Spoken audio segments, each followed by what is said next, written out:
By Stephanie to want to present? No? Okay, so we'll be just Selena presenting social media use and anxiety, generative AI for cross-cultural anxiety detection and support. Over to you, Selena.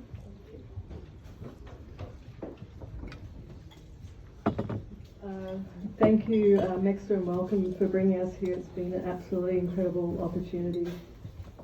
So my name is Professor Selena Bartlett, and I'm a neuroscientist, and I'm joined here by Dr. Stephanie Tobin, who's a social psychologist, and Professor Liam Neeson from UCL. We're representing our whole team. And recently I was the scientific advisor for the social media legislation that's about to be enacted in Australia. So it gives me just a wonderful opportunity to know that we can try and understand how to use the latest capability in AI to try and bring care and ethical support to this particular area. We're interested in understanding the intersection between social media use and anxiety. You can learn more about our project at this QR code, which is our website that we created, and we have our poster here. At the website, we've put together a very short little video to explain the whole overview of our project, and you're very welcome to go and look at that. So we've named it SAGEDM to represent social media anxiety guidance ethics using data-driven mechanisms.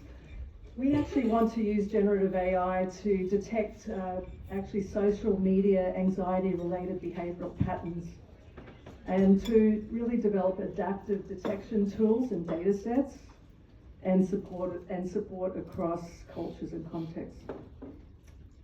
So we know the scale of the problem. We know 1 in 25 people have an anxiety disorder that goes untreated, but we now have 5.6 billion social media accounts, of which there is 3 hours daily use.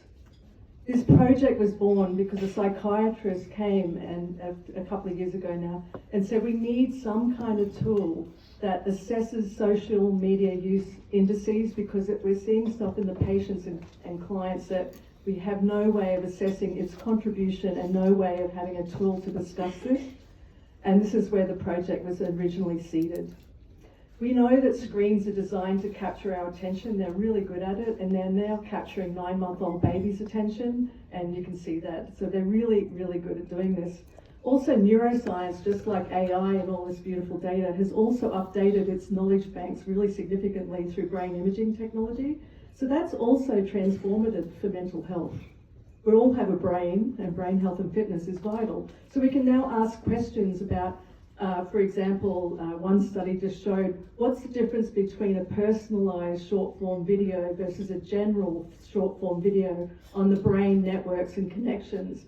And this paper showed that personalised short-form video content activates the reward parts of the brain more effectively than just general short-form video. Hence doom scrolling, hence why it keeps us there and attracted. So what we're interested in doing is understanding this type of social media use and its contribution to anxiety. We're not saying that it's a causal link. We're not interested in chicken and egg questions.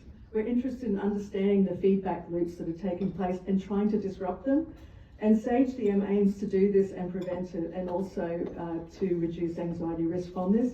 We're not here to say social media is good or bad, not here for any of that. We're trying to allow agency in the hands of your phone, not monitoring. So if I was to challenge you right now to what's your screen time, if you were to go to your phone, this is mine on Sunday before I was doing all these presentations and all these deadlines that we've been all operating to. And this brings us to the challenge, right? We have very really small amounts of data. It's relying on self-report, and it's very generalized, even though there are many other places that have all the data to understand exactly the use. We have a lot of cultural bias. Most of the evidence and information is coming from Western users. We have very unclear mechanisms between anxiety and social media, or social media use leading to anxiety, for example. And we also have currently very few safe AI tools at helping people in real time. So during the early phases of the accelerator, we were able to do 2 scoping reviews to understand and develop a conceptual mechanistic model linking social media use to anxiety risk We're not here to predict anxiety, we're not here to diagnose anxiety, we're here to understand the delta change in anxiety risk from social media use. To summarise, it's at our poster, the kind of literature reviews we conducted, but just to summarise, there are 5 main pathways that mutually reinforce each other, and the one that's the most well studied is social evaluation threat, and that's the one that we would think about where we'd be able to do a core intervention. So how do we go about interrupting this dynamic loop that exists between social media use and anxiety? And we're very lucky because the technology is really advanced, and we wouldn't have been able to do this even a number of years ago. And so with this screenome technology, where you can take 5-second screenshots and then analyze what the content is, the patterns of use, and actually create a screenome, much like a genome, for each participant, but to kind of get to this more personalized level. And that's really the only way forward. You can't just deliver generic content. And this technology is called Screen Live Capture. And this was developed by one of our team members, Dr. Andrew Yee, and also Daniel Muse at Stanford. He has his own particular form of Screen Live Capture. So what is a screenome? So during the accelerator, this is like a typical screenome. It looks a little bit like a genome, which is why I loved it so much. And you can see here 8 different participants, and you're looking at 16 different types of media use, and it's all color-coded. And I think the thing that sticks out straight away is how personalized our use is. And that's why if we want to be effective in understanding this, we have to get to a personalized use case. So this has already been published by Dr. Yee, and it's also human ethics approved.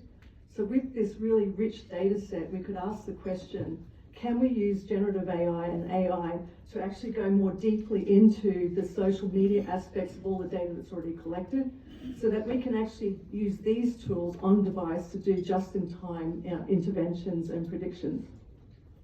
And that's the core mechanism we're thinking about first. For example, social evaluation threat is something like when you fear being judged, like I am right now. Thank you. It spikes your anxiety, and the social evaluation threat, as experts here would know, activates several pathways. 3 of those pathways are 1, your stress response, 2, attention bias towards negative cues, and 3, rumination. And that's exactly what's happening on social media, isn't it? When you think of passive scrolling, checking and comparisons, that's always happening. And so what we'd like to think about is, can we understand the behavioral fingerprints using the screenome data to actually look at that and make a prediction, so that we can actually deliver an understanding through pilot studies using EMAs to actually detect delta changes in anxiety over time. And then can we, with this understanding, then we deliver a kind of small intervention on device to disrupt this feedback and dynamic loop that's taking place. We kind of want to move from comparison to connection, because not all social media is bad. It actually helps people connect as well.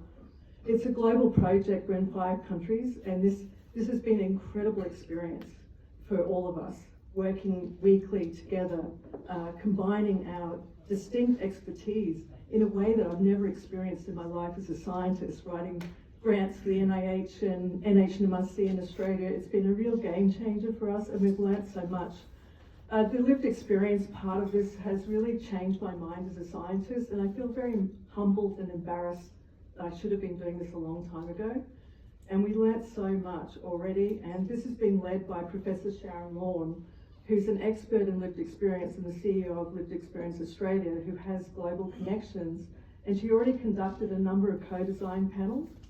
And because of the learnings and the workshops that we attended through MEXA, it really changed how we started framing our whole thought process around our proposal.